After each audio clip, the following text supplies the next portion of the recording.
湖北欢迎你，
湖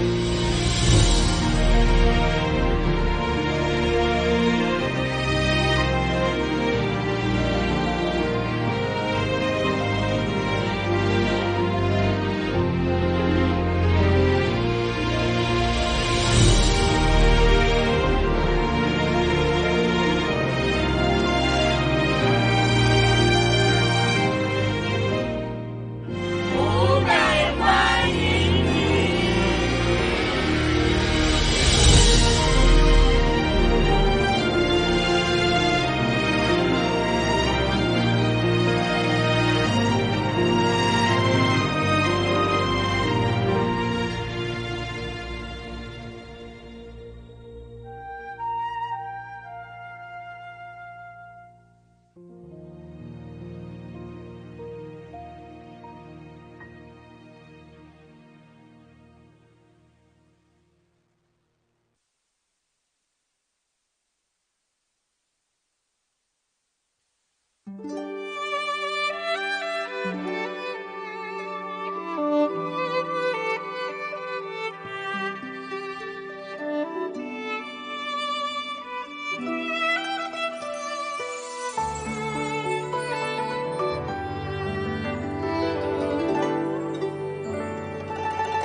Welcome to the thematic briefing, Stories of CPC.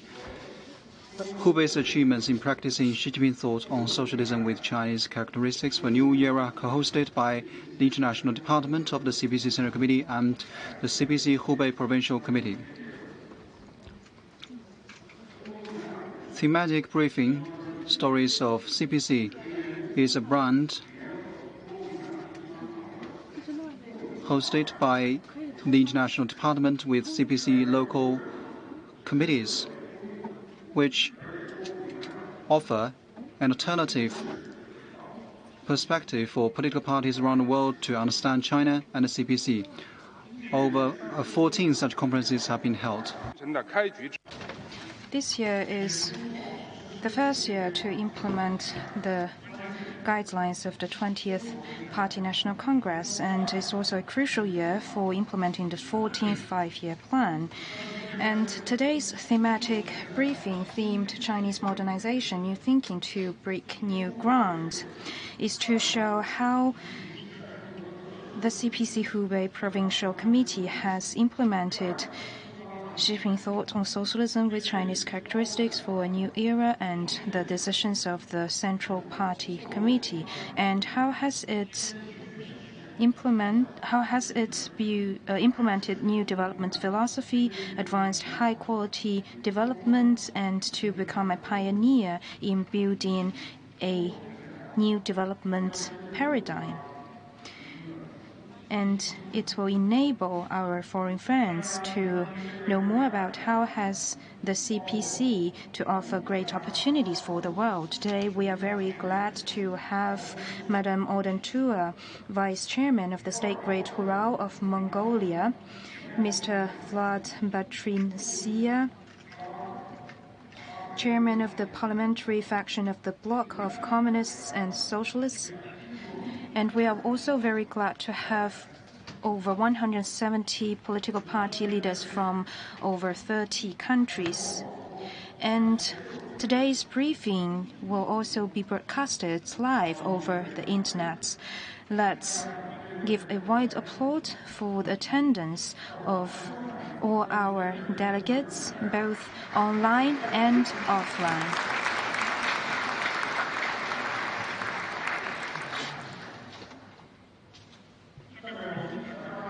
Now let's first watch a short video on the high-quality development of Hubei province.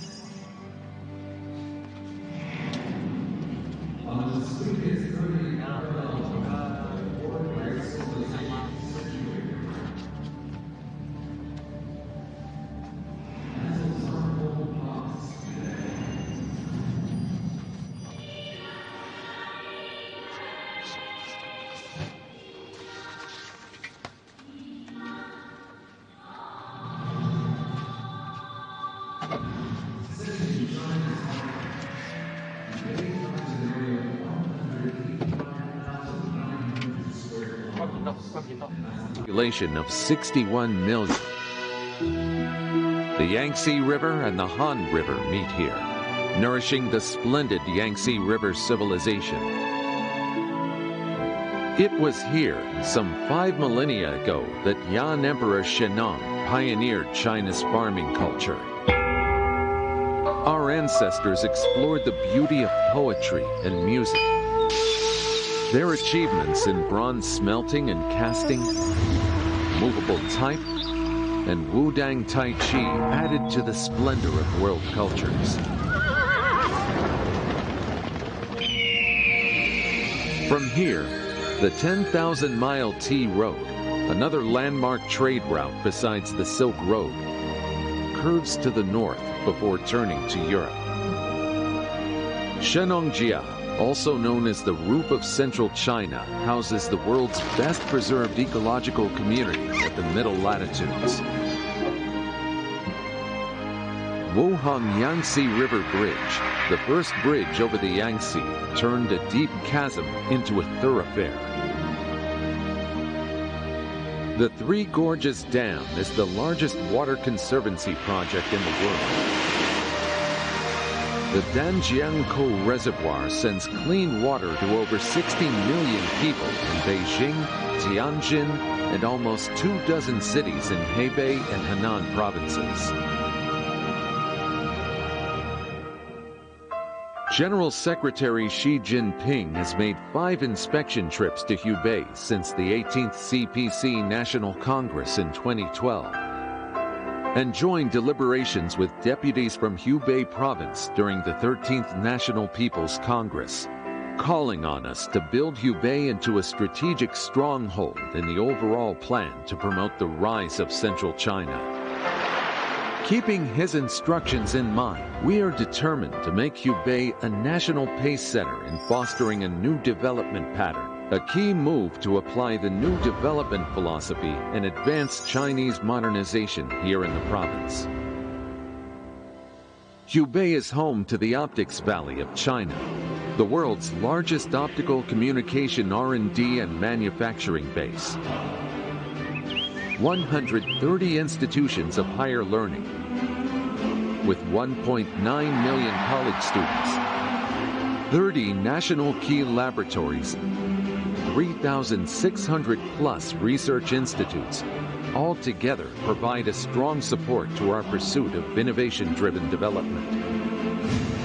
We are working toward new breakthroughs in optoelectronic information, NEVs and ICVs, health industry, high-end equipment, and Beidou navigation system. 5 industries where we excel. The building of a modern industrial system is speeding up. Hubei is the only province with a 1,000-plus kilometer stretch of the Yangtze River's main stream. We have always prioritized ecological conservation and green development. 10 major actions to ensure high standard protection of the Yangtze are being fully implemented. We have adopted a concerted approach to cut carbon emissions, reduce pollution, expand green development, and pursue economic growth. As a result of these efforts, numerous migratory birds, Milu deer, and finless porpoises call Hubei the land of 1,000 lakes home.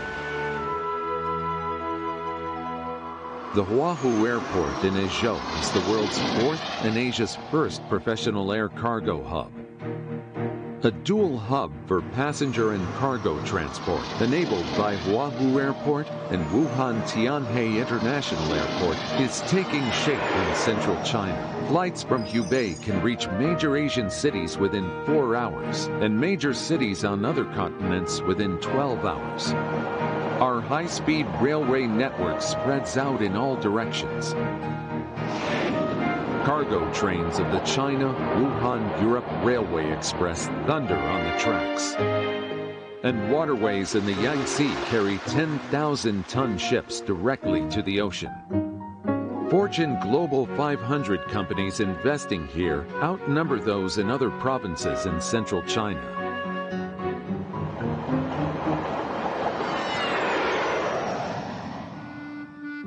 In the wake of the once-in-a-century pandemic, General Secretary Xi Jinping personally directed the nationwide responses and guided us to victory in the battle to safeguard Hubei and its capital, Wuhan.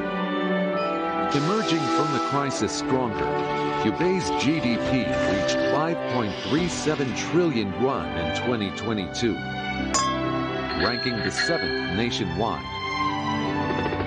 All the 5.81 million impoverished people were lifted out of poverty as scheduled.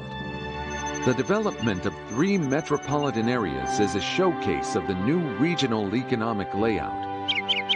Our goal is to create a pleasant environment and happy life for our people, and ensure a stronger sense of fulfillment, happiness, and security is truly delivered to them.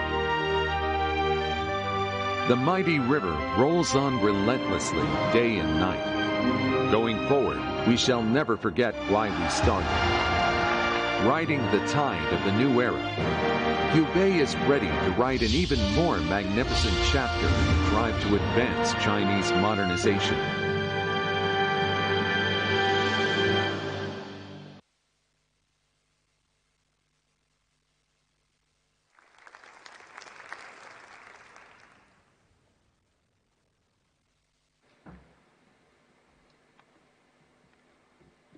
女士们、先生们、朋友们。 Ladies and gentlemen, friends. Today, for the Chinese part, we have Minister Liu Jianchao of IDCPC, Secretary Wang Menghui of Hubei, CPC Hubei Provincial Committee, Governor Wang Zhongling of Hubei Province, and other leading officials of Hubei Province. We are very glad to have Minister Liu Jianchao and Secretary Wang Menghui to make keynote speeches.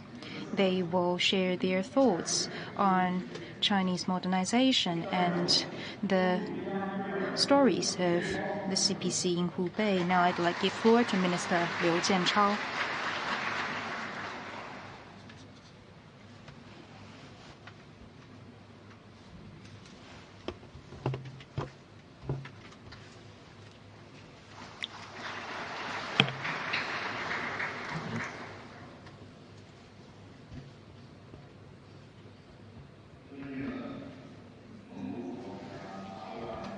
Distinguished Madam Odongtua Sauden, Vice Chair of the State Great Hurrah of Mongolia and Chair of the Democratic Women's Union of Mongolia. Distinguished Vlad Bertrinsia, Chairman of the Parliamentary Faction of the Bloc of Communists and Socialists and Deputy Speaker of the Parliament of Moldova. Distinguished political party leaders, Secretary Wang Menghui and Governor Wang Zhongling. Distinguished guests, ladies and gentlemen, friends, good afternoon. I'm very glad to gather with you in beautiful Wuhan, a city on rivers. Wuhan has long been a transport hub in China. It is a goods distribution center, and it is also a place where various information and ideas and thoughts meet with each other. It is of special significance for us to share stories on China and the CPC in the new era and to make discussions on path to modernization in Wuhan. This is actually our first face-to-face reunion among friends, old and new, of political parties worldwide. On behalf of IDCPC, I'd like to extend our sincere greetings and warm welcome to all our friends coming afar. And I'd like to say a big thank you to the great efforts made by the CPC Hubei Provincial Committee. The past 3 years have witnessed many concerning changes of the international landscape. Affected by major country competition and COVID-19 pandemic, along with many other factors, the world has gone through difficult economic recovery, widened north-south gap, deteriorated environments. Some country has drummed up ideology rivalry. The Cold War mentality is on the rise again, with more prominent deficits in peace, development, security, and governance. The world is entering into a new period of transformation and fluidity with constant international risks and challenges and more uncertainties and instabilities. Meanwhile, people worldwide have a stronger aspiration for peace, development, progress, and a firmer commitment to exchanges, cooperation, and win-win, as well as a stronger call for a more well-conceived development path and more effective governance mode. Modernization has long been a shared goal of countries worldwide and a common pursuit of all the peoples. World political parties and peoples have found the modernization paths with their distinctive features based on their own realities. faced with changes unseen in a century and new historical conditions, we need to think about some questions. What kind of modernization do we want, and how can we achieve it? To this, the 20th CPC National Congress gives China's answer, as it is stressed that we need to advance the great rejuvenation of the Chinese nation through Chinese modernization. This is a major theoretical innovation of the Congress, and it is also a latest outcome of scientific socialism. Over the past 100 years since its establishment, the CPC has taken as its obligation to unite and lead the Chinese people in realizing national rejuvenation and modernization. The Chinese modernization actually is a crystallization of theory and ideas explored by the Chinese people from generation to generation through tireless efforts. As it is pointed, Chinese modernization contains elements that are common to the modernization processes of all countries, but it is more characterized by features that are unique to the Chinese context. It is one of a huge population, common prosperity for all, material and cultural ethical advancement, harmony between humanity and nature, and peaceful development. Chinese modernization reflects that the CPC members have always mourned China's realities in mind, built on and further developed Marxism. The immutable goal of our modernization drive is to meet the people's aspiration for a better life. And Chinese modernization has also reflected that our Chinese communists have a global vision to make greater contributions to world peace and development.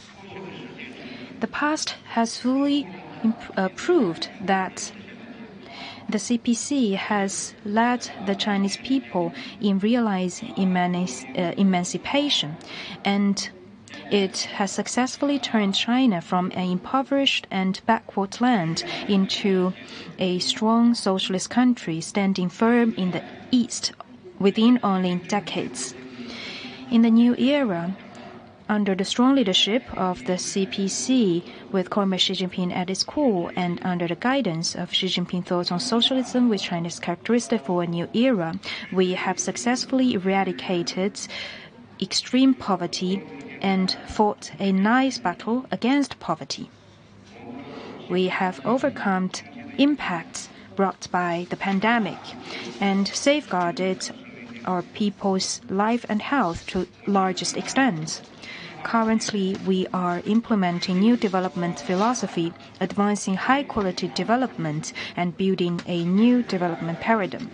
In particular, we are accelerating efforts to build our self-reliance and strength in science and technology, and to become a world innovator. Some core technologies in key fields and boosted emerging strategic industries have been achieved. We have every reason to believe that the Chinese path to modernization will definitely work, and it will work well. Chinese modernization actually belongs to China. It's also an important part of world modernization process. Chinese modernization benefits a lot from the world, and it will also offer great support to world development.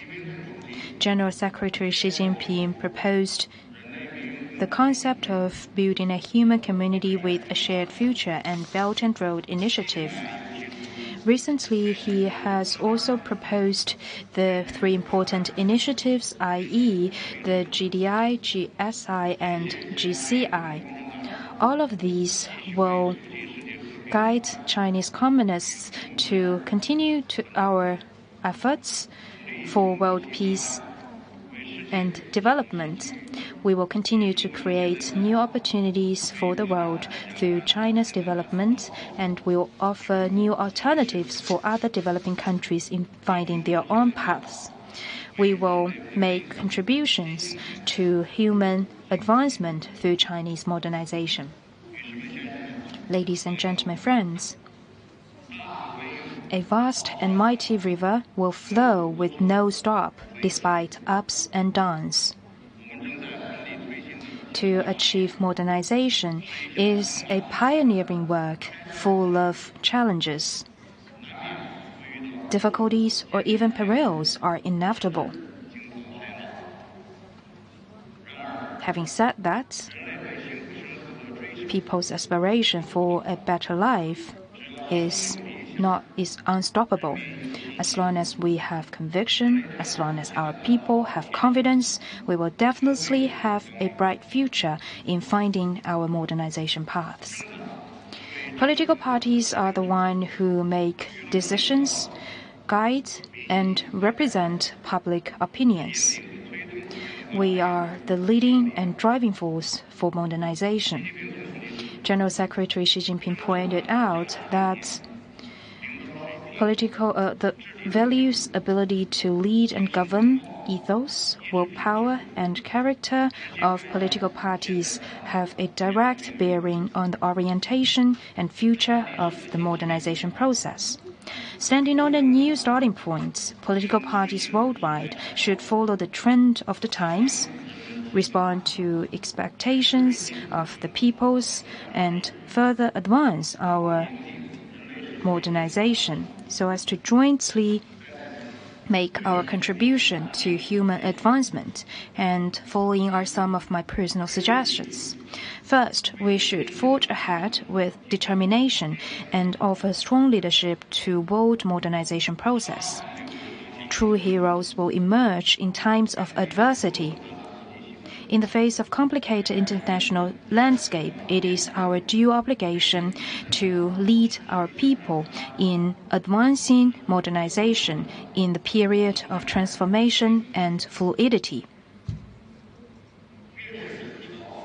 The more trends of thoughts we are facing, the more urgent we need correct theoretical guidance. The more difficult the paths are, the more urgent we need the leadership.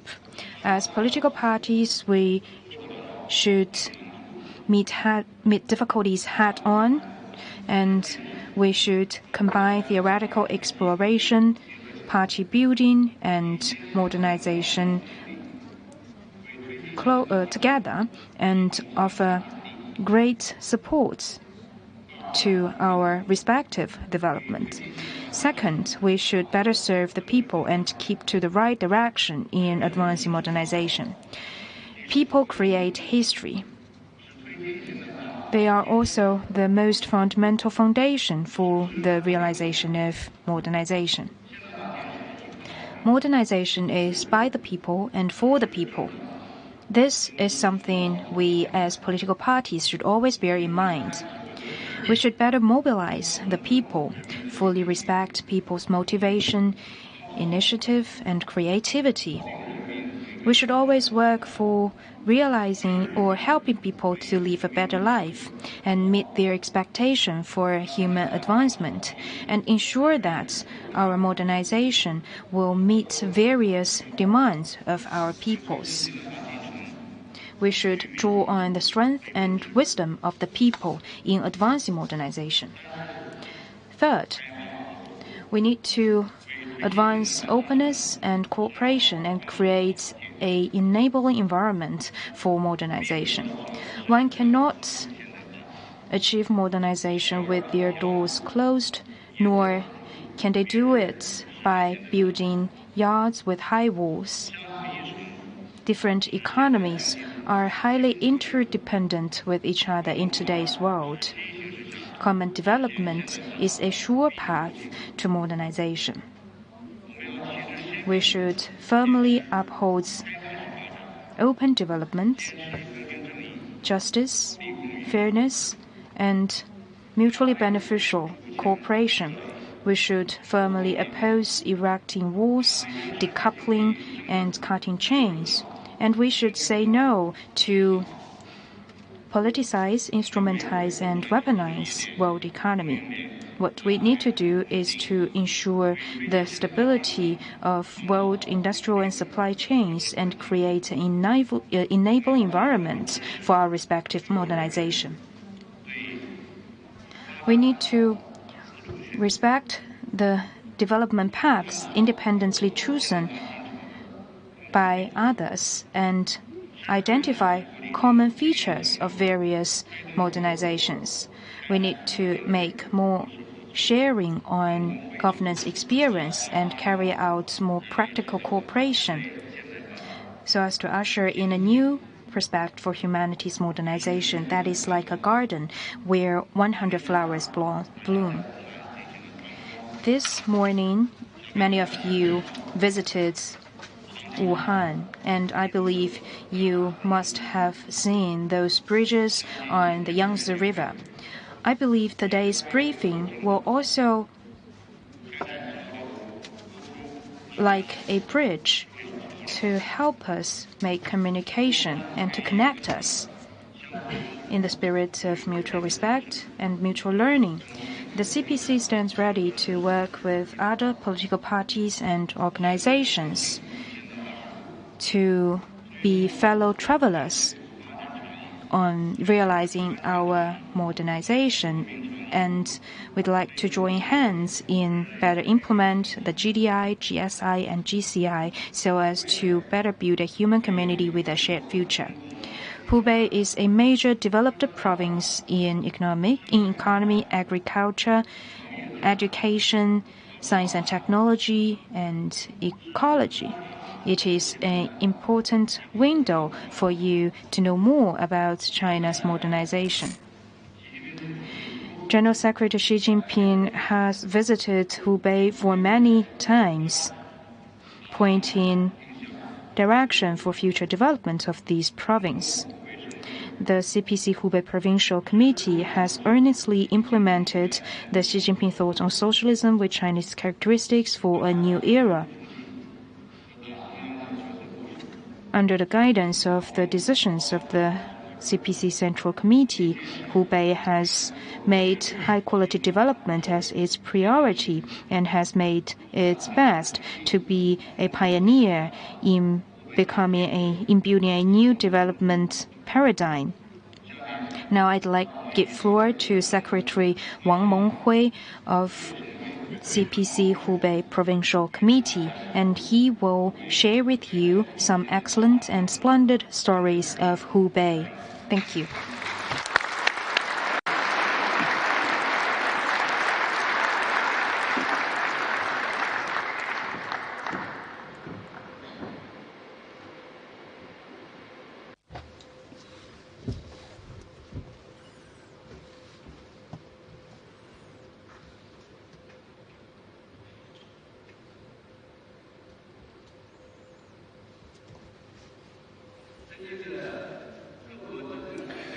Political party leaders, distinguished guests, Minister Liu Jianchao, Vice Minister Guo Yezhou, ladies and gentlemen, friends. It is my pleasure to see you here in Hubei and share with you our views and actions in practicing Xi Jinping thought on socialism with Chinese characteristics for a new era. On behalf of the CPC Hubei Provincial Committee and Hubei Provincial People's Government, I'd like to extend our warmest welcome to all the distinguished guests.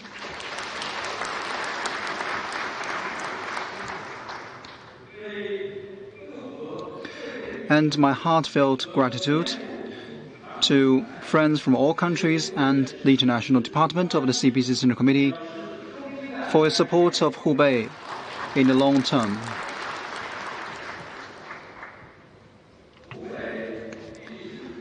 Hubei province is located in central China and the middle reach of the Yangtze River. It is hailed as a transport hub of China.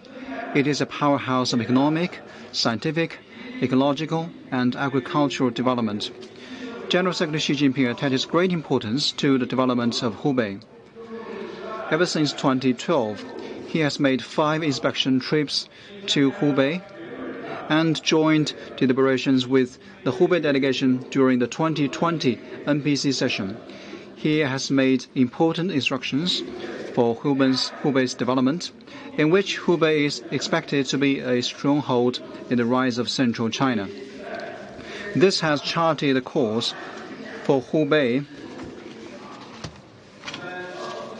Bearing in mind such expectations, we have implemented new development philosophies, acted upon people-centered development philosophy, and made sure that the visions of General Secretary Xi are turned into realities. Over the past decade, Hubei has come a long way in its socio-economic progress,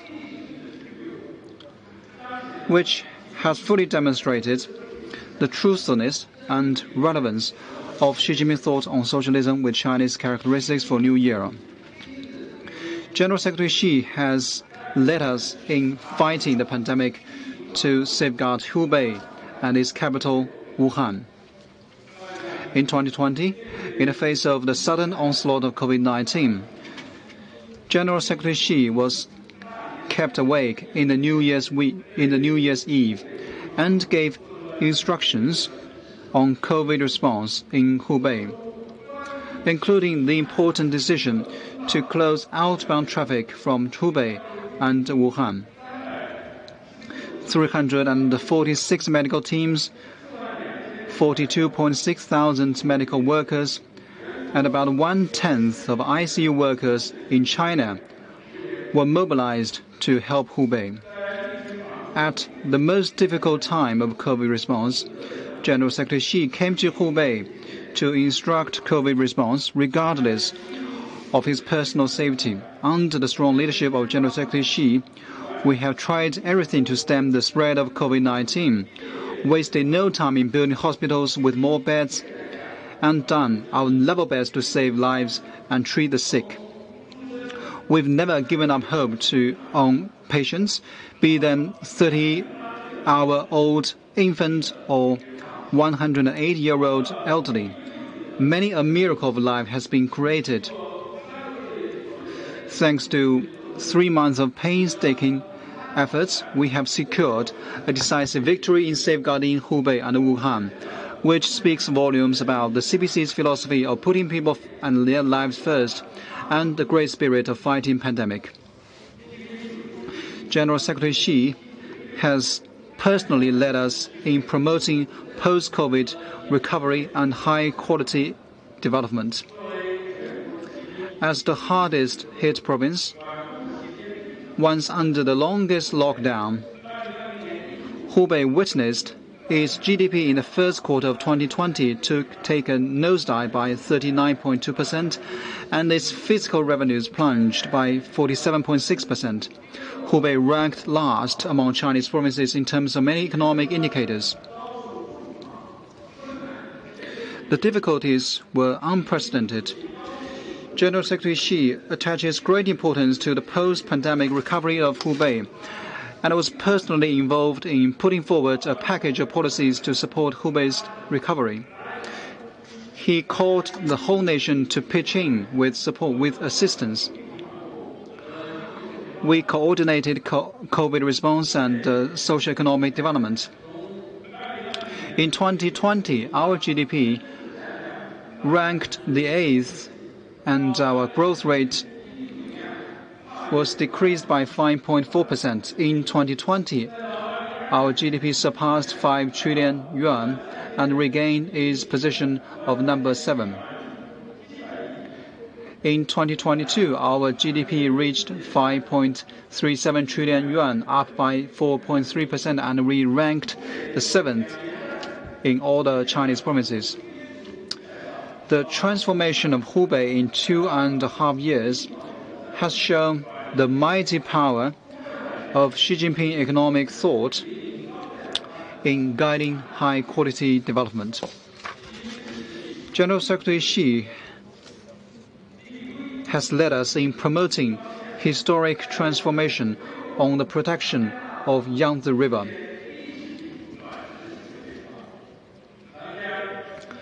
Yangtze is the mother river of the Chinese nation. General Secretary Xi attaches great importance to the Yangtze economic belt and the protection of Yangtze River.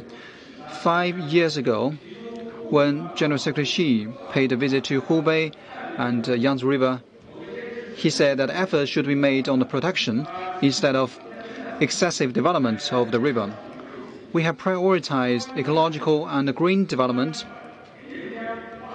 attached overriding importance to the restoration of ecology of the river, closed, moved and transformed 443 chemical industry companies, evacuated 149.8 kilometers of riverbank, abolished 1,810 docks. We have ensured that the water quality of Hubei section of the Yangtze River remains Class 2, and the water quality of Danjiankou Reservoir remains above Grade 2. Today's Hubei boasts bluer skies, greener mountains, and cleaner waters. Such practices on Xi Jinping thought in ecological production has yielded fruitful results. General Secretary Xi has led us in winning the war against poverty as scheduled. He has led the whole party in an all-out effort to address absolute poverty once and for all, which has beset the Chinese nation for thousands of years.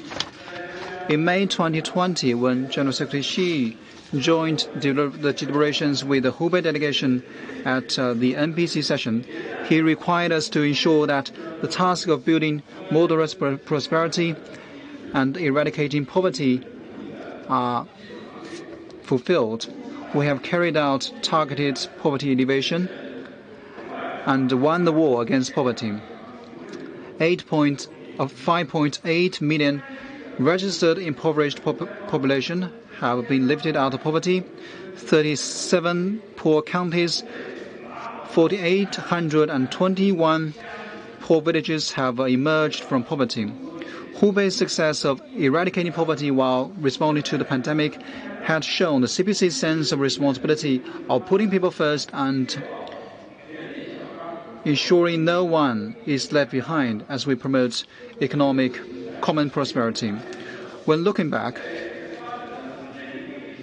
we feel that Hubei has crossed every historical threshold under the strong leadership of the CPC Central Committee with Comrade Xi Jinping at its core, and achieved every success under the sound guidance of Xi Jinping thought. We are grateful to General Secretary Xi Jinping, to the party and the nation, to the socialist system and all the Chinese people. We are firmly committed to 2 establishes and 2 upholds. These are common aspirations of 61 million people in Hubei. Ladies and gentlemen, friends,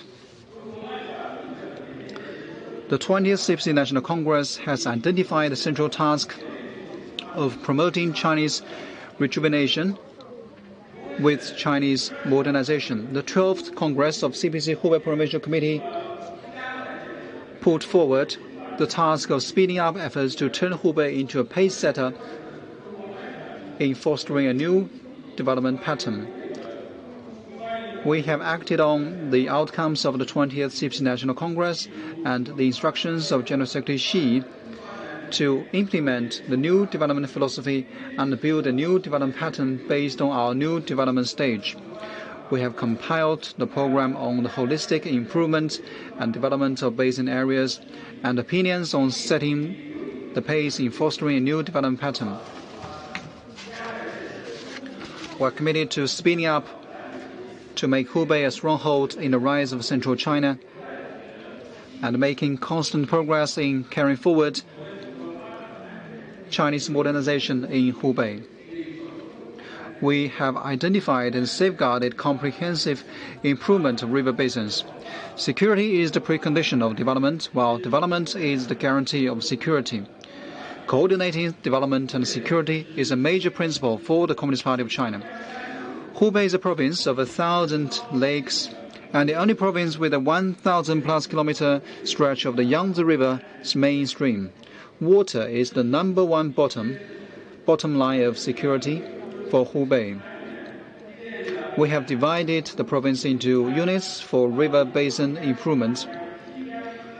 We have identified 3 Grade 1 river basins and 16 Grade 2 river basin areas.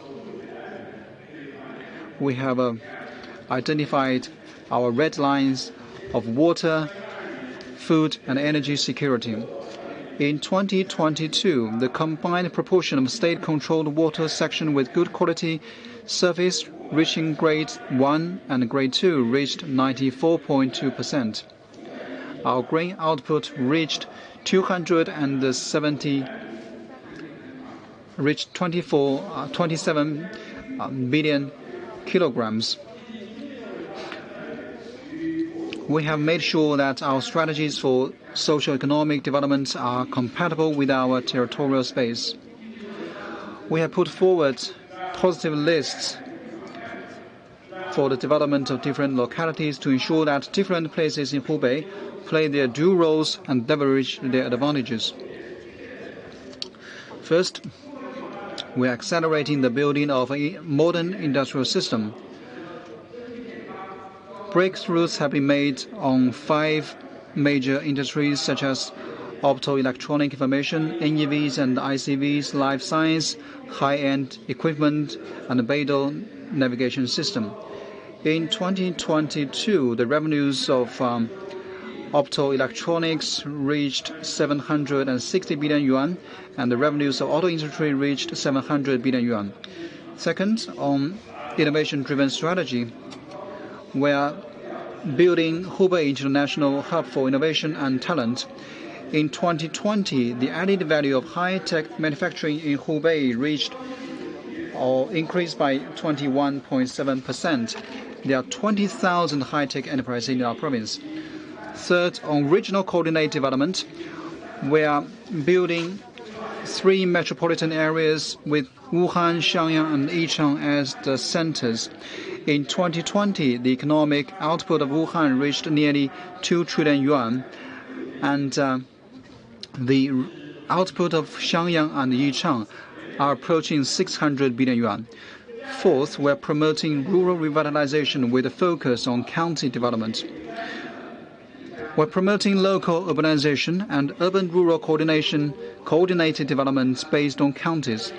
In 2022, the income of urban and rural residents increased by 5.8% and 7.9%, ranking the first in China. We're building Hubei into hubs for domestic and international circulations. A new development pattern is not an enclosed domestic circulation, but a more open international and domestic circulations. We're committed to mobilizing domestic resources and opening up to the outside world so as to turn Hubei into a latecomer, from a latecomer in the previous round of opening up led by coast areas to a front runner for the development of inland areas.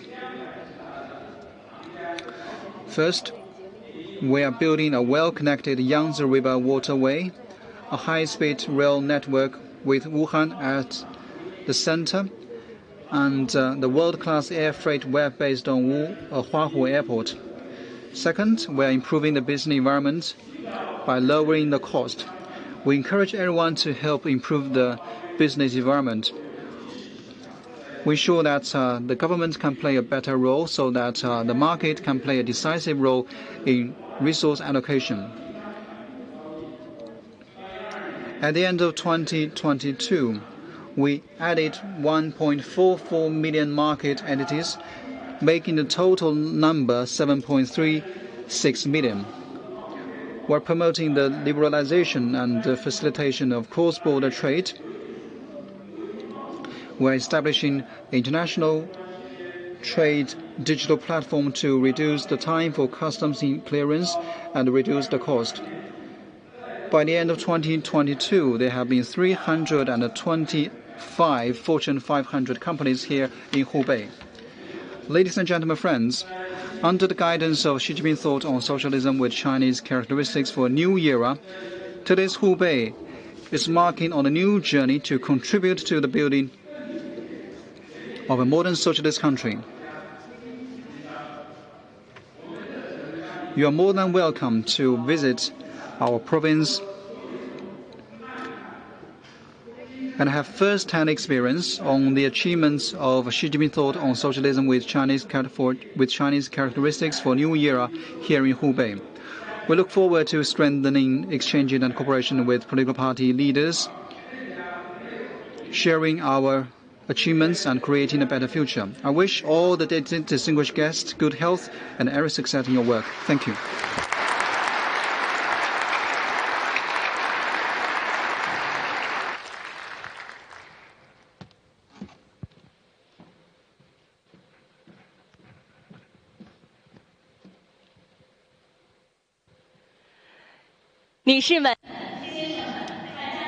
Ladies and gentlemen, good afternoon. I'm Chen Chao from Hubei Radio and Television Station. Thank you for coming all the way to attend today's briefing in Hubei. A warm welcome. Secretary Wang Menghui made an overall introduction on Hubei's development in recent years. And now I'd like to invite 5 CPC members and a foreign friend who live and work in Hubei for years. And they will share Hubei province in their eyes. To build our self-reliance and strength in science and technology is a key in realizing Chinese modernization.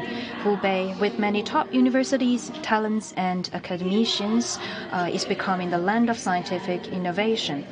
Today's first narrator is actually a scientific talent.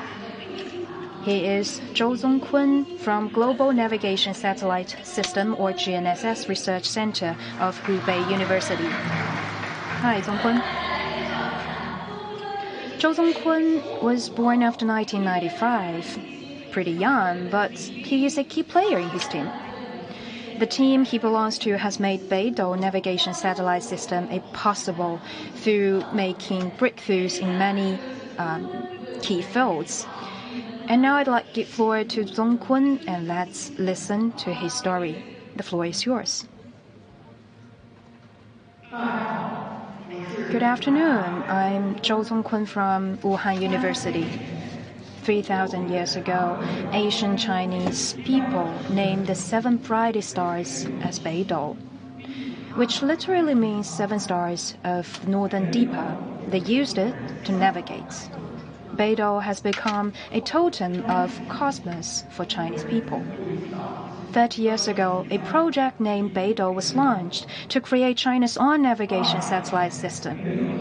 20 years ago, Beidou 1 was launched, a significant move from 0 to 1. 11 years ago, Beidou 2 was launched, and 3 years ago, I experienced a moment I will never forget.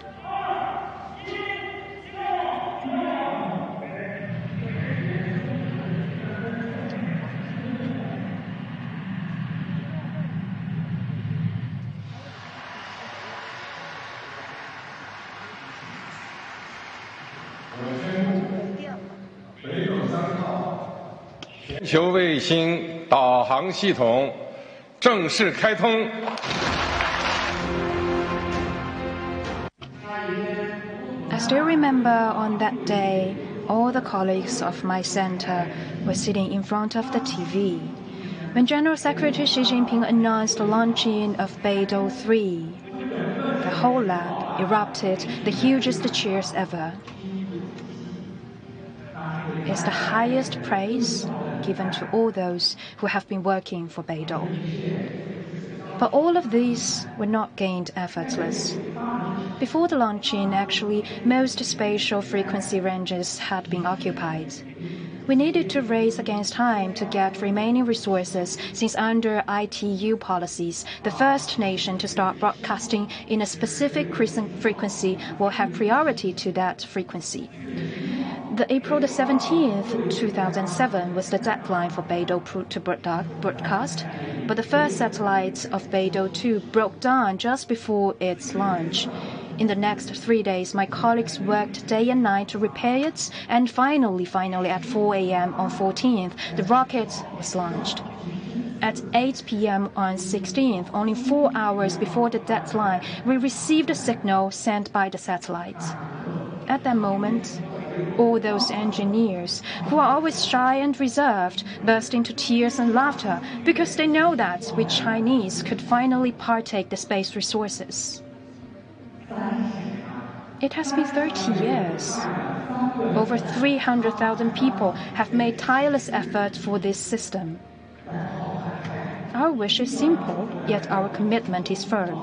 We will definitely make Beidou a success and deliver benefits to our people. Beidou now can reach millimeter-level accuracy, and this is the accuracy limit of the satellite positioning technology. And orbit accuracy of Beidou also ranks first in the world. Currently, Hubei has become a nationally innovative Beidou industrial hub. In Wuhan Economic and Technological Development Zone, Beidou makes self-driving car and submeter accuracy something possible. In Donghu New Technology Development Zone, there are over 730 companies related to Beidou. They are developing prosperous in Hubei province. Now, Beidou has been used in half of the world.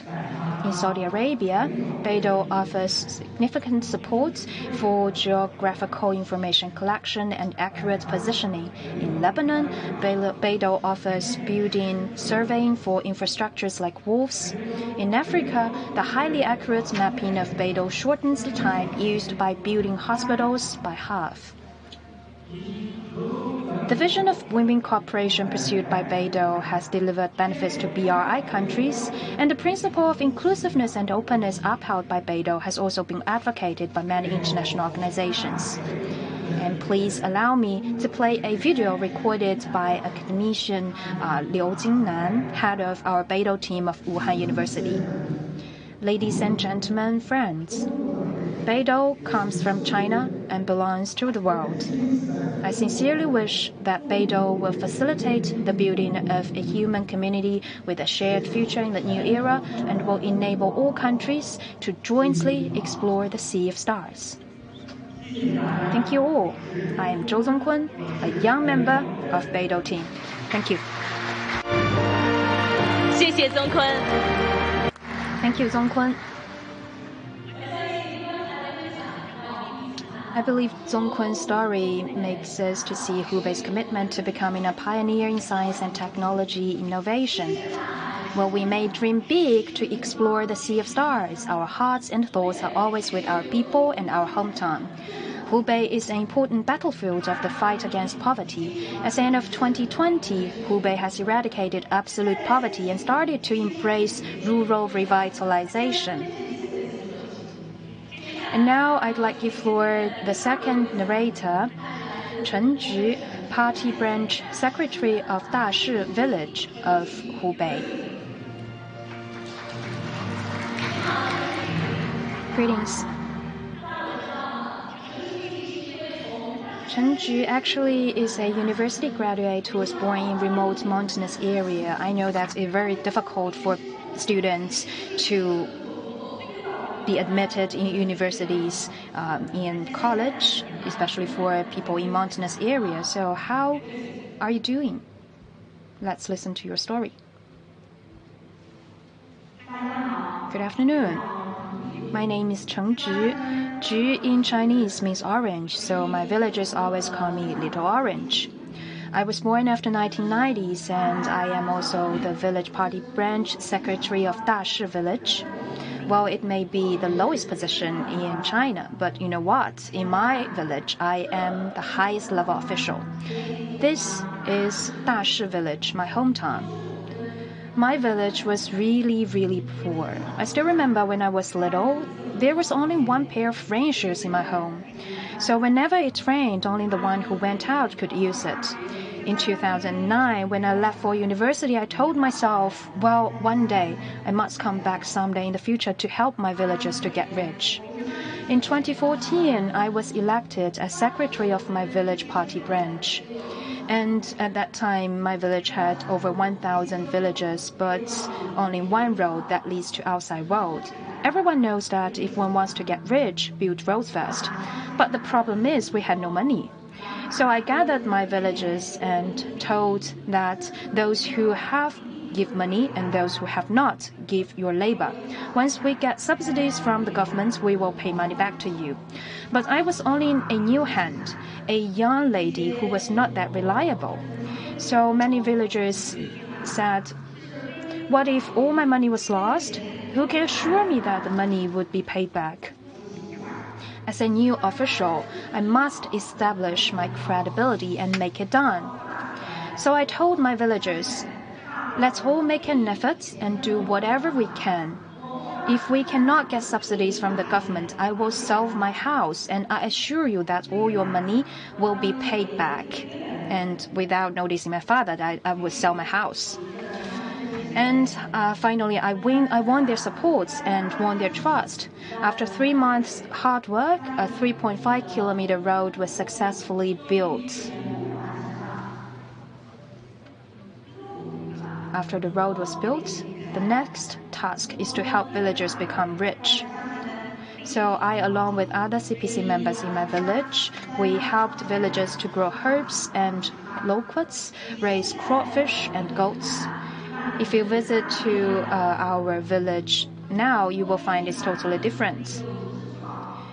Currently, every household can get access to the internet, and mobile phones become farm tools. Why do I say so?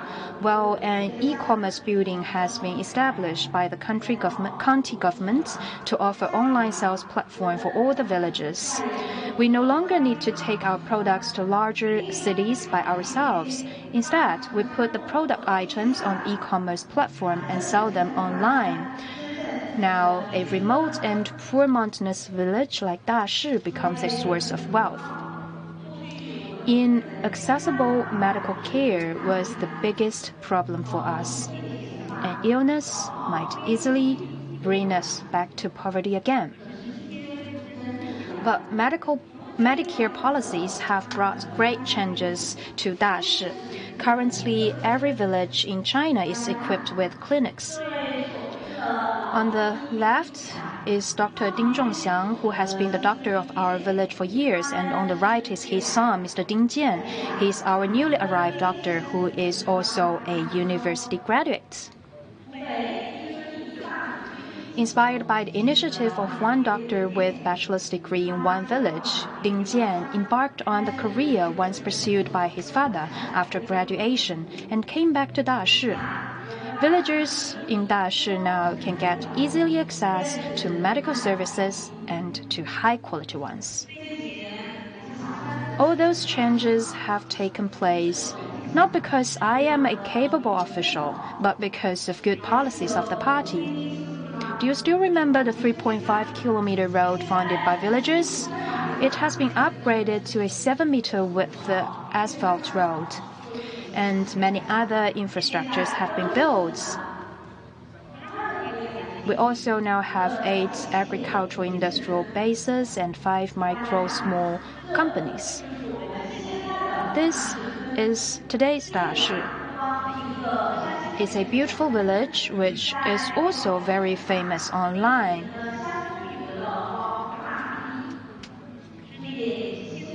People can have a taste of local food and rice wine, and also buy some local products. They can see lush mountains and lucid waters and always bring back fond memories.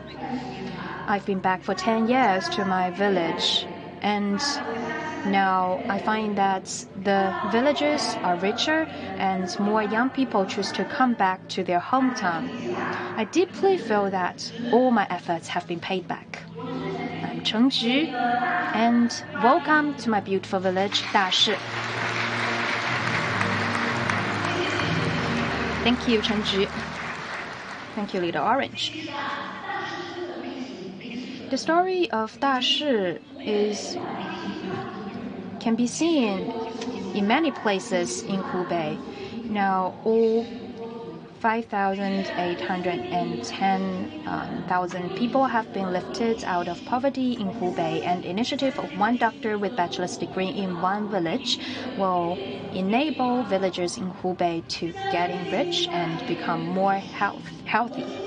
Rural revitalization brings people fond memories of villages, and infrastructure support the development of cities. China has a reputation for building bridges, while Wuhan is in the leading position in the field. Many bridges are made by China Railway Major Bridge Engineering Group, and today I'm very glad to have its chief engineer, Mao Weiqi. The floor is yours. Good afternoon, everyone. I'm Mao Weiqi from China Railway Major Bridge Engineering Group. Welcome to Wuhan. Wuhan is a city of rivers. It is a place where Yangtze River and Han River converge. As a Wuhanese and also a bridge engineer, I am super proud for having 11 bridges across the Yangtze River in my city, Wuhan.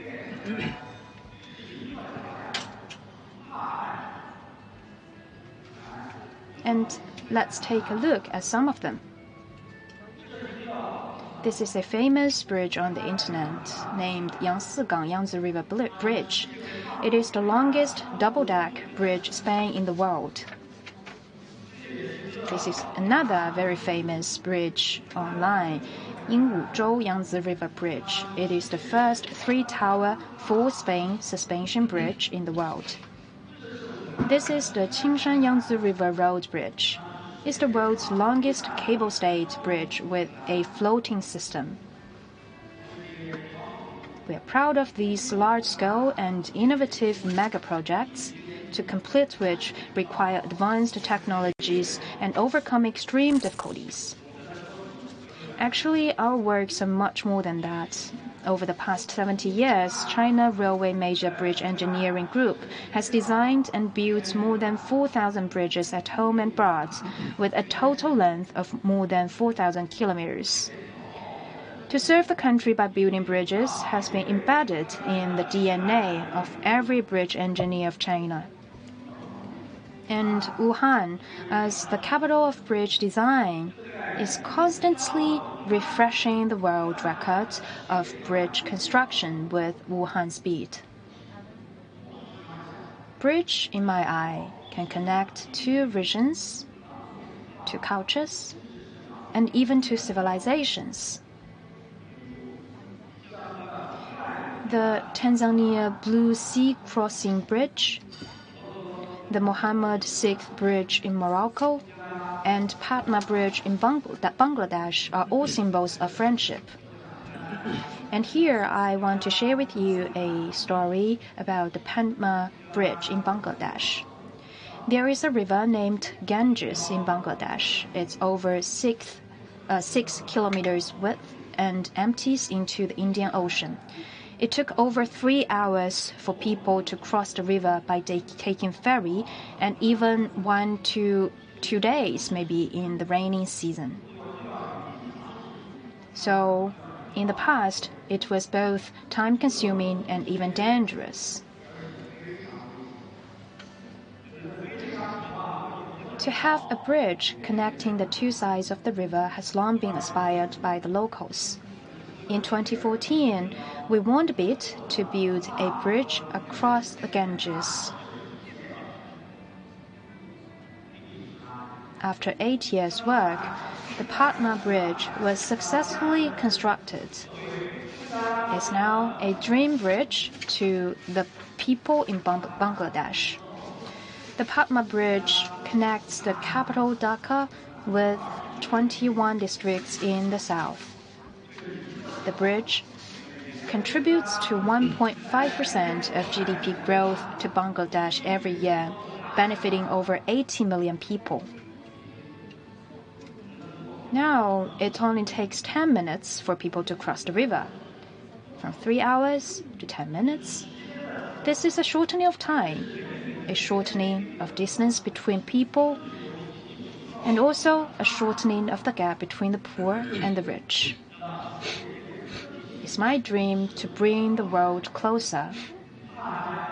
With a spirit of tenacity, we will prevail over all difficulties and continue to build one bridge after another to make places connected and peoples connected. Thank you. 谢谢毛总工。 Thank you, Mao Weiqi, for sharing. Thanks to the bridges, the Chinese dream has been linked with the world. Mao Weiqi has showed us what underpins Hubei's high-quality development. Hubei is the province with the longest stretch of the Yangtze's mainstream. Over the years, we have been promoting the overarching framework of Yangtze production and the comprehensive improvement of river basins. The next speaker is a photographer who is always found along the Yangtze River. Yang He, you have the floor. Hello, Yang He. In fact, Yang He is not only a photographer, but also a protector of finless porpoises. Let's hear what he has to say. Hi, everyone. I'm Yang He, a photographer of finless porpoises. Those pictures of finless porpoises have been taken by me. Last February, I was put on the spotlight unexpectedly, also because of this creature. On that day, I was shooting pictures of finless porpoises when I spot one of them struggling in the water. I zoomed in and found out its tail was entangled in some ropes. The harder it tried to escape, the tighter the ropes became. It was in the danger of getting drowned. I took out my phone to call the fisheries authorities for help. They arrived within 15 minutes.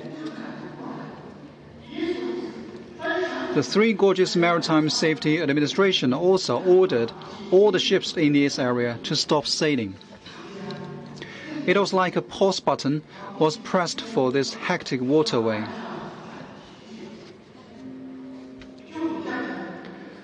Rescuing the porpoise was extremely difficult. We finally managed to approach this animal after trying several times. We cut the ropes and it was saved. It just swam away with no trace behind. But I had a feeling that it had remembered me, because whenever I went to the river for shooting, I could always catch it with my camera. You may find it hard to believe, but it was it.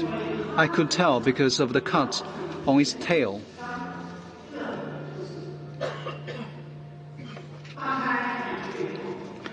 Two months later, I caught sight of it again. When it jumped out of the water, it looked different with a bigger belly. Oh, it was pregnant. It was a she. After that, she got her baby and came to see me with the baby. This is them, a mother with her kid, just like human beings. As I observed finless porpoises, I also learned to distinguish them with the special marks on them. That is how I came to know every porpoise in this area of waters. Like this one was born in April last year with 2 birthmarks. This one was born in July last year with a little birthmark. It has been 5 years since I took photos of finless porpoises. It used to be a tricky job because there were too few of them and they were scared of people. But now I can take their pictures every day because their number is increasing, particularly over the past 2 years, thanks to the protection of the Yangtze River.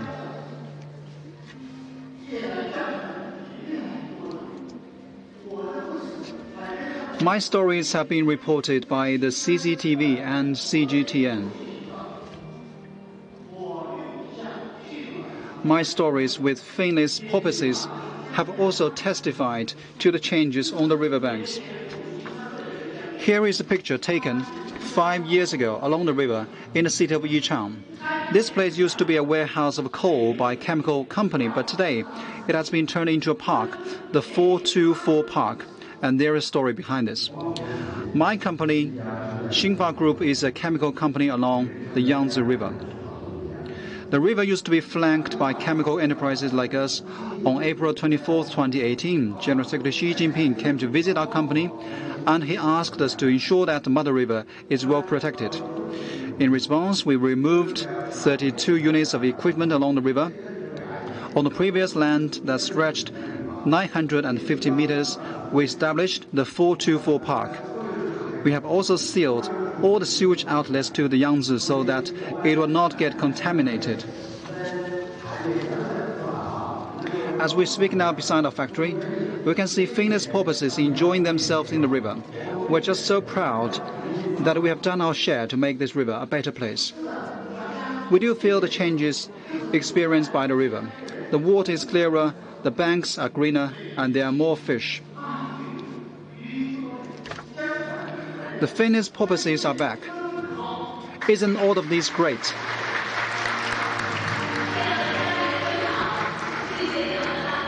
Thank you, Mr. Yang He. Our homes along the Yangtze are not only full of greenness, but also happiness. Communities are basic units for local governance. In our province, an agreeable environment and happy life is created at community level. Now let's hear it from Ms. Zhou Ling, Party Secretary of Huajin Community of Wuhan. Hello, Secretary Zhou. The floor is yours. Hi, I'm Zhou Ling, Party Secretary of Huajin Community. Our community has a history of over 20 years with 12,000 residents. In our community, all the tricky issues are addressed through the resident council. What's interesting in our case is that sometimes when only 10 people are expected in the council meeting, 50 people may actually show up. For one meeting, this ratio even reached 30 to 243. So why residents in our community are so engaged? It is because our people have the say on matters of their concern. Take the restructuring of the parking lot. There were only 337 underground parking spots, which could barely do the trick back in 1999, 24 years on.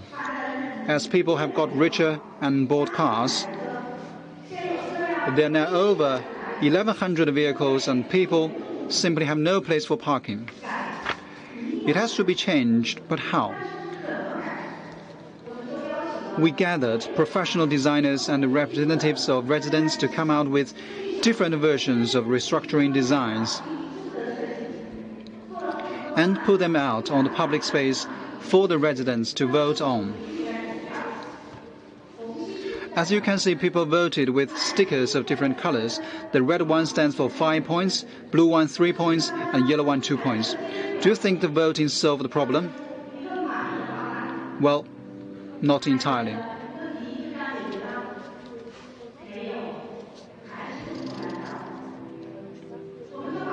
We integrated the two solutions with the highest voting and collecting opinions of each household with questionnaires. People on the first floor said the parking spots were too close to their homes. It was noisy at night, there was exhaust from car engines, and they had privacy concerns. In response, we moved the spots further away and put in place green belt. Some others complained that the parking lot took up the green space, so we laid out bricks with holes to allow the growth of grass. With the restructuring, we added over 200 parking spots.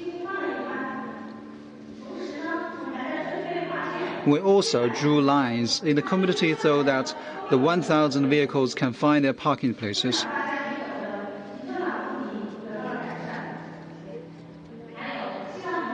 Other similar projects include the renovation of the West Gate, the Happiness Road, and the Shared Park. Our residents now have a stronger sense of ownership and belonging.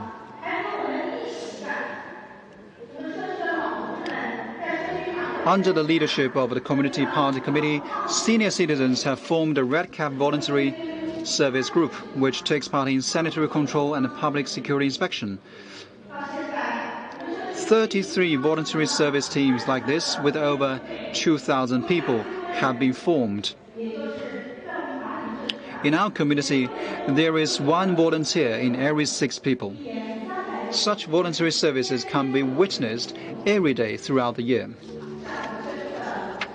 Here is Miss Chen. All the 3 members in her family are physically challenged. She used to be shy and reluctant to walk out of her door.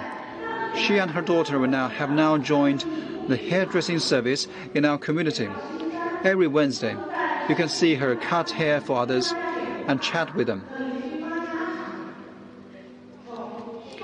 They have turned from recipients to providers of help. Ms. Chen has often said with pride that I'm now with a team and have people to work with. It is stories like this that have inspired me to work in a community for 21 years. Today's Huajin community is clean and tidy, and people's lives are getting better.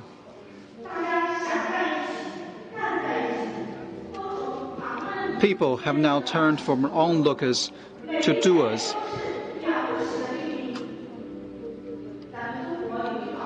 As the Chinese saying goes, seeing is believing. And we would be happy to see you here in our community. Welcome to Huajin. Thank you, Secretary Zhou, for your sharing. As you can see, social governance based on collaboration and participation is delivering benefits to more people.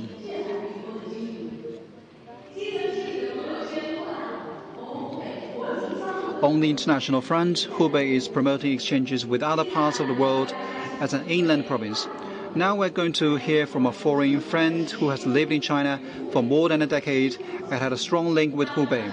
Now let's give the floor to Brian Gonzalez from Argentina. Hello, Brian, the floor is yours. Bienvenido a China. Welcome to Wuhan. I am Brian Gonzalez from Argentina. I've said hello to you in more than one language, not only to show respect, but also to let you know that I am a blogger of culture and traveling with footprints around the world. I've been to more than 40 countries, and I can tell you that China is the country that gives me the greatest sense of happiness. My impression of China is stability and prosperity. I spent most of my time here in China since 2009. I first came to Hubei in 2014, and I was immediately attracted by it. I like its breakfast, kebab, the booming high-tech zone, convenient transport, and eco-protection. Hubei is the most important gateway for me to feel the charm of China. Over a decade, I've come to Hubei dozens of times and got to know many friends who are just like my family. It is fair to say that Hubei is my second home. I once came to Wuhan for a TV show on traditional Chinese culture. Here is I dressed like an actor in Peking opera on the street, and I felt like I was integrated with the city. That is similar to my direct impression of Wuhan, a metropolis with both modern technologies and traditional culture. Here is Shenlongjia, which is really worth visiting. It is a nice place, with most of the landscape kept pristine. In the jungle of Shenlongjia, I even came across a golden monkey, which is rare. It was so adorable, and I posted the picture on Ins and other social media accounts. Many of my friends really envy my life here in China. Here is Anshi, and its chili sauce was awesome. I ate 3 bowls of rice with the sauce and brought it back to my family in Argentina. They just love it so much. Here is the dance of swaying arms by Tujia people. You can feel the happiness when you join them, no matter where you come from. I took this video and I will still watch it from time to time. From it, and here is the video I took. From it, I can feel the harmony and inclusiveness among ethnic groups in China. Here is the Wudang Mountain, where I began my experience with Tai Chi. It is the place I got to know my American friend Jack, the one you met in the Yellow Crane Tower this morning. I need to remind you that he's the 16th successor of Wudang martial art. It has never occurred to me that a foreigner can be a successor. Let's hear from him about his life in Wudang Mountain.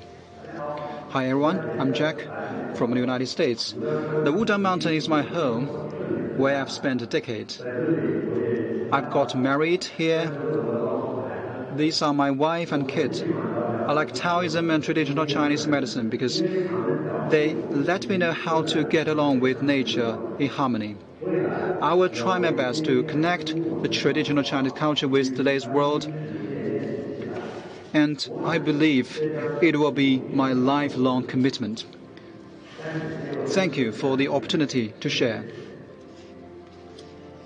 I know Jack is not the only foreigner who has come all the way here to Wudang Mountain to learn Chinese martial art and Taoism. They're like hermits in the Chinese culture. Hubei and China have become the most important part in my life. I hope that I can continue to serve as a bridge between China and Argentina and the rest of the world, so that more friends overseas can get to know the real China, the beautiful country. Thank you. Thank you, Brian, for your sharing. Hubei is opening its arms to the world. We look forward to seeing more friends from other countries here, so that they can feel the culture of Hubei and promote it to other parts of the world.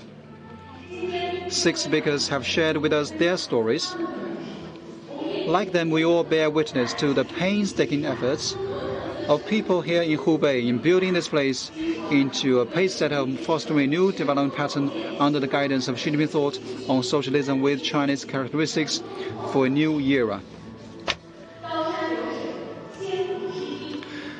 Let us draw strength from the common understanding of solidarity and cooperation, pull the mighty synergy to deal with challenges, and create a better future underpinned by human community with a shared future. That's the end of story sharing. Thank you very much for your attention.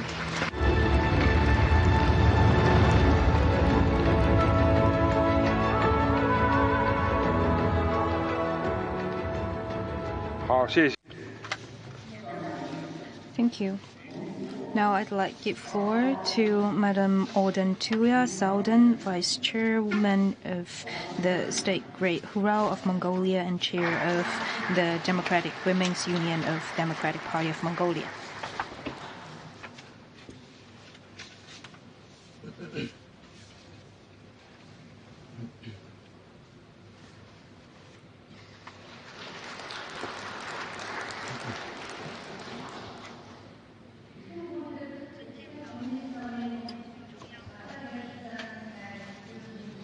Your Excellency Minister Liu Jianchao of IDCPC, Your Excellency Wang Menghui, Secretary of the CPC Hubei Provincial Committee, delegates, good afternoon.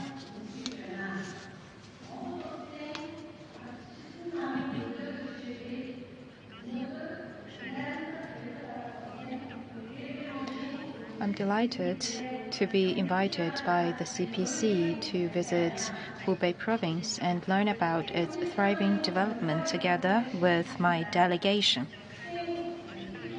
At the 20th CPC National Congress held last year, General Secretary Xi Jinping emphasized that China has embarked on a new journey to build a modern socialist country in all respects and will realize a Chinese path to modernization of a huge population, of common prosperity for all, of material and cultural ethical advancement, of harmony between humanity and nature, and of a peaceful development. Here in Hubei, I'm very glad to see the Chinese modernization depicted by General Secretary Xi Jinping and to the development achievements of this place.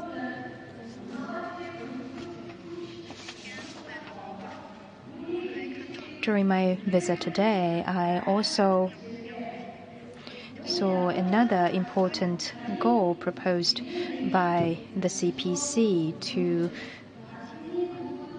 implement the innovative-driven development strategy. And I have also witnessed some practices and achievements made by China in fighting against poverty. I really admire what the CPC has done. It's a priority of Mongolia's diplomacy to maintain the long-term and stable development of its relations with China, featuring good neighborliness and mutually beneficial cooperation. Our two countries uphold the principles of mutual respect for each other's independence, sovereignty and territorial integrity, non-interference in each other's internal affairs, equality and mutual benefits, peaceful coexistence, and mutual respect for the development paths chosen by each other. I'm pleased that over the past 74 years since the establishment of the diplomatic ties, our bilateral relations have been upgraded to a comprehensive strategic partnership despite various challenges. Mongolia and Mongolian politicians need to learn from China for its practices and experience in winning the battle against poverty. At present, nearly one-third of Mongolians are still living in poverty. Thus, it is more urgent for us to learn from our neighbor, China, to address the problem at an early date with the greatest efforts. General Secretary Xi Jinping emphasized that parties should exercise governance for the people and that people support is our top political priority. This is a point worthy of serious consideration by politicians around the world. Achievements made by Hubei province are very impressive, and I believe that our two countries deepen cooperation in various fields. We will achieve common development and prosperity. Thank you.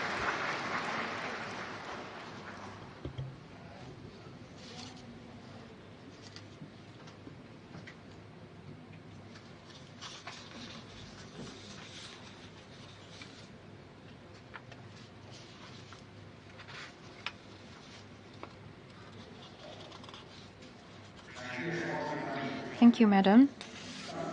Now I'd like to give the floor to Agni Prasad Sapkota, Vice Chairman of the Central Committee of the Communist Party of Nepal, Maoist Center, and former Speaker of the House of Representatives of Nepal.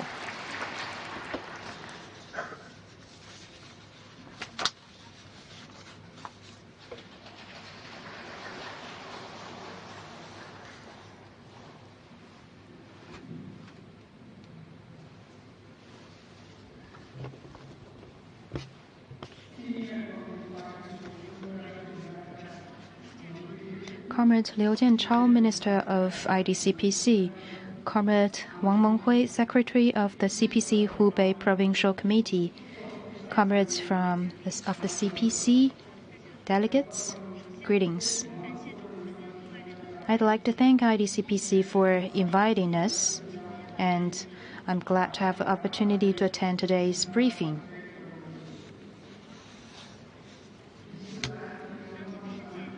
Today's world enters a period of transformation and fluidity, and China is gradually becoming a leading power in this era of great changes. All these should be attributed to the great guidance of Mao Zedong thought, Deng Xiaoping theory, and in particular, Xi Jinping thought on socialism with Chinese characteristics for a new era. Guided by the Xi Jinping thought on socialism with Chinese characteristics in the new era, China has realized political stability, economic prosperity, harmonious ethnic integration, strong national defense, and improved people's livelihoods. I believe all these should be attributed to the successful experience of the CPC. First, people-centered approach. General Secretary Xi Jinping has illustrated people-centered development philosophy on many occasions and made well-conceived and detailed plans. He has made fundamental changes in developing approaches and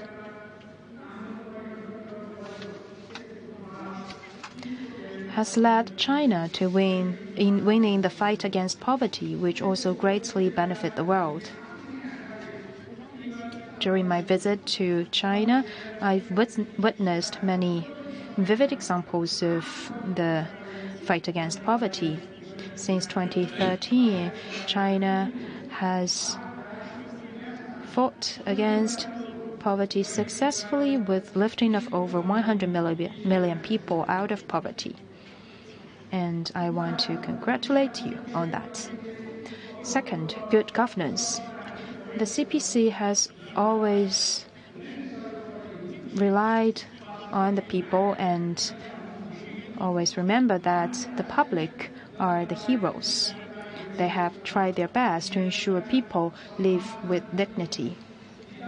And they have guaranteed Chinese people with a decent life, which is the largest human right in my eyes.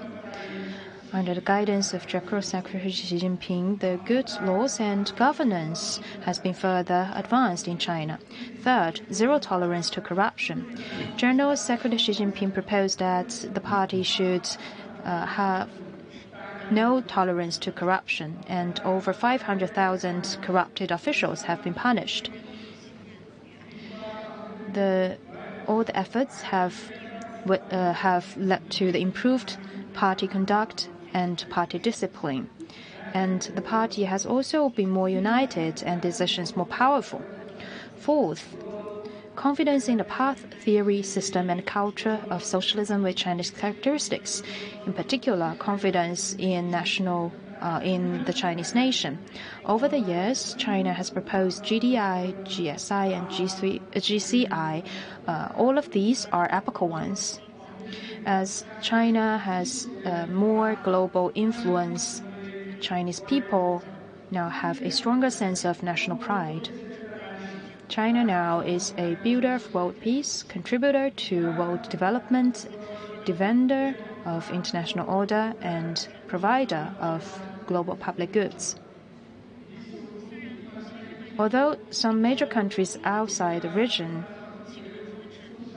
uphold the zero-sum game mindset and the power politics, and they want to contain China's rise. But all their efforts would be in vain, and nothing can stop China from realizing rejuvenation. The Xi Jinping thought of socialism with Chinese characteristics in the new era is the latest theoretical development of the party. And under the guidance of these thoughts, China has realized the material advancement and ethical moral advancement and has made Chinese people more confident. Fifth, Chinese modernization. As it is pointed out, the central task of the CPC is to lead the Chinese people of all ethnic groups in a concerted effort to realize the second centenary goal of building China into a great modern socialist country in all respects, and to advance the rejuvenation of the Chinese nation on all fronts through Chinese modernization. As General Secretary Xi Jinping pointed out, Chinese modernization is one of a huge population of common prosperity for all, of material and cultural ethical advancements, of harmony between humanity and nature, and of peaceful development. And the concept of Chinese modernization has been fully illustrated.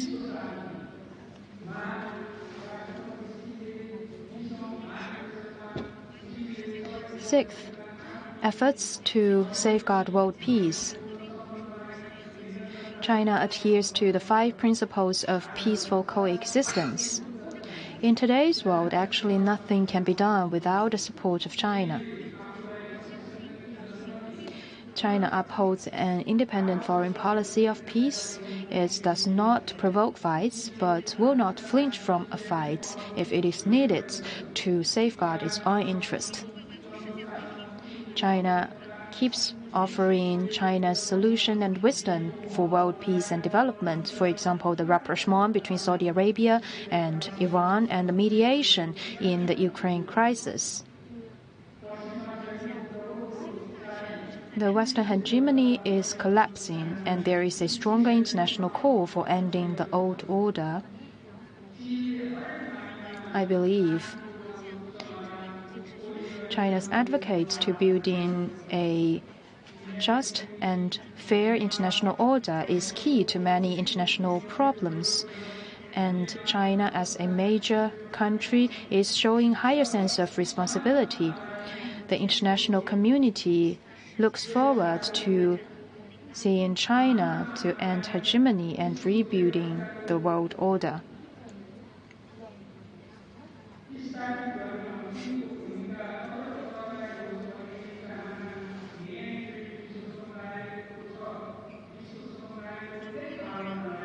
The CPC leaders are keeping improving socialist system. It brings hope to both Chinese people and people of other countries. All of these have demonstrated that Xi Jinping thought on socialism with Chinese characteristics for a new era comes from China, but belongs to the world. I'm very proud of this, and I look forward to the bright future brought by these thoughts. Let's work jointly to advance world socialism movement. 2 days ago, I visited Shiyan city of Hubei province, and I sincerely feel that under the leadership of the CPC Hubei Provincial Committee and CPC Shiyan Municipal Committee, Xi Jinping thought on socialism with Chinese characteristics in the new era, and the Chinese modernization have been fully implemented in this place. We visited Dongfeng Motor Corporation, Danjiangkou Reservoir, and Wudang Mountain. We have witnessed the great achievements made by Shiyan in manufacturing, ecological protection, and the protection of fine Chinese traditions. Shiyan is a dynamic and prosperous place now, and all these have fully demonstrated under the leadership of General Secretary Xi Jinping. Chinese modernization has been turned from a concept to the fruitful outcomes. Let's make the thoughts a global vision to build a new international order. Thank you.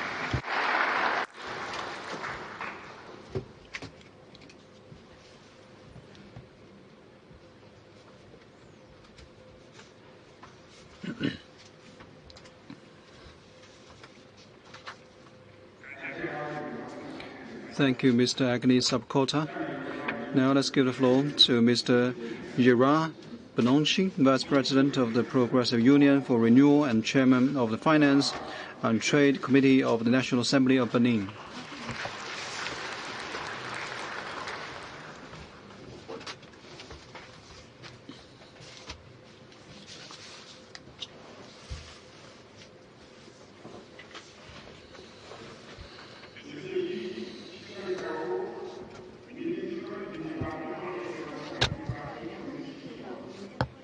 Minister Liu Jianchao, Secretary Wang Menghui,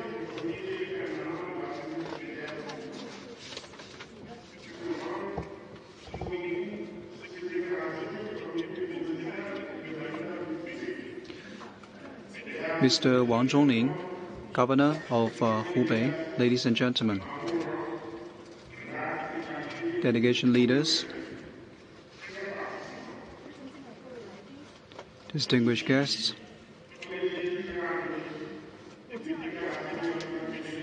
I'm Gerard Benonchi, Vice President of the Progressive Union for Renewal of Benin. I'm a member of the National Assembly and Chairman of the Finance and Trade Committee. It is my pleasure to speak on behalf of my delegation. Our party is a major political force of Benin. We have secured successive wins of the legislative and the local elections. The Speaker of the National Assembly is from our party, and we have 43 mayorships of 77 cities in Benin. Our party is committed to modern socialism.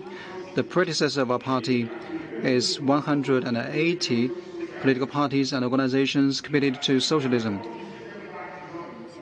In 2016, when the current President of Benin, Talon, took office, he initiated the reform of the political party system and integrated all these political forces into our party. And our party is a member of the ruling coalition.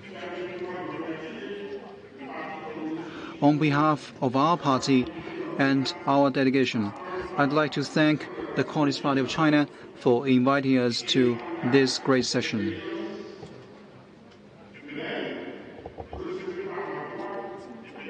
I'd like to convey the warm greetings from President Talon to his brother and friend, General Secretary Xi Jinping.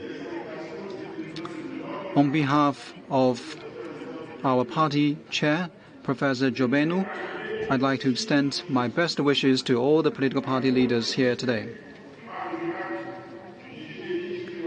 Since we came to China, we have been impressed by the miracles created by the Communist Party of China over the past 100 years. The CPC is a passionate political party with rigid organization and disciplines. It has led the Chinese people in eradicating extreme poverty 10 years ahead of the UN 2030 agenda. It has made great successes in whole process people's democracy, artificial intelligence, and building cities for the people. These achievements have been made under the efforts of generations of CPC leaders, particularly under the leadership of General Secretary Xi Jinping. Benin used to be a French colony, and our development philosophies have been affected by this period of history. We used to be committed to Marxism and Leninism. That is why we believe that our party needs to make a realistic, sustainable, and unfettered choice to realize the renewal of democracy and better address people's needs. Our goal is to establish the leadership role of our party in the national political arena and lead our country in the next 100 years. Our goals are completely consistent with that proposed by General Secretary Xi at the 20th National Congress.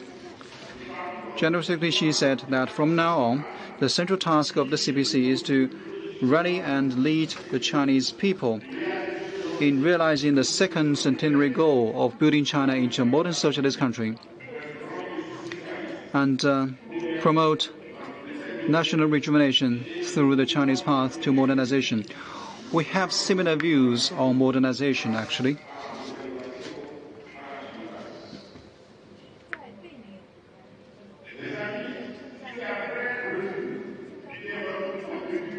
In Benin, we're marching toward modernization, as China is doing now.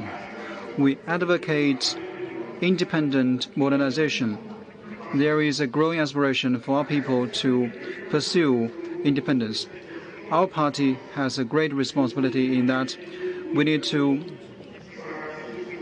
formulate policies in line with the culture and national conditions of Benin. We advocate people-centered modernization.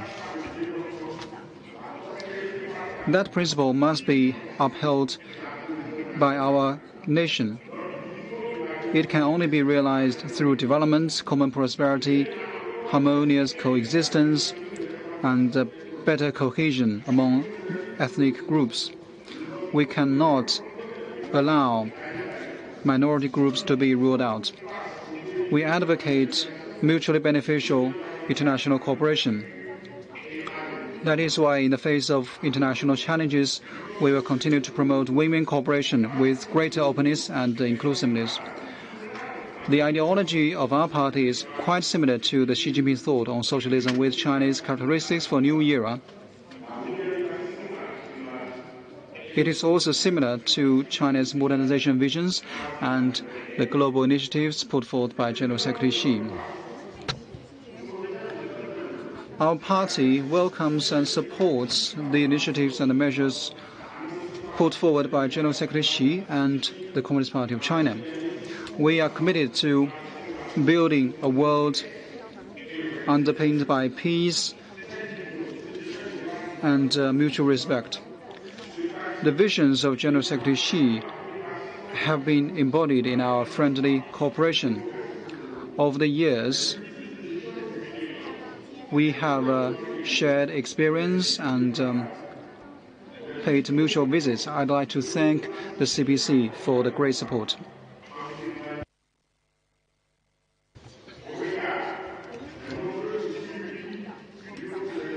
We share so many similar visions with the Communist Party of China. We hope to continue to learn from the CPC,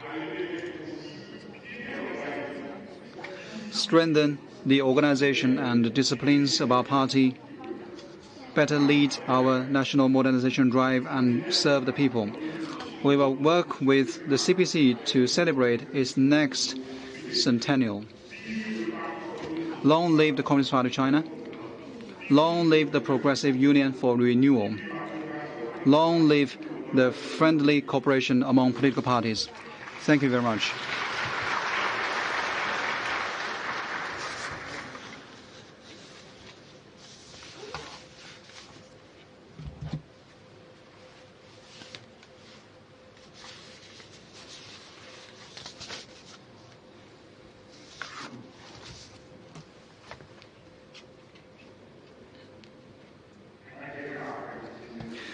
Thank you. Thank Mr. Gerard Bonanci.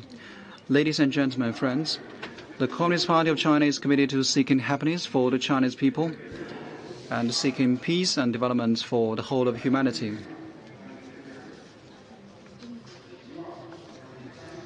We hope that with today's thematic session, you can have a better understanding of that point.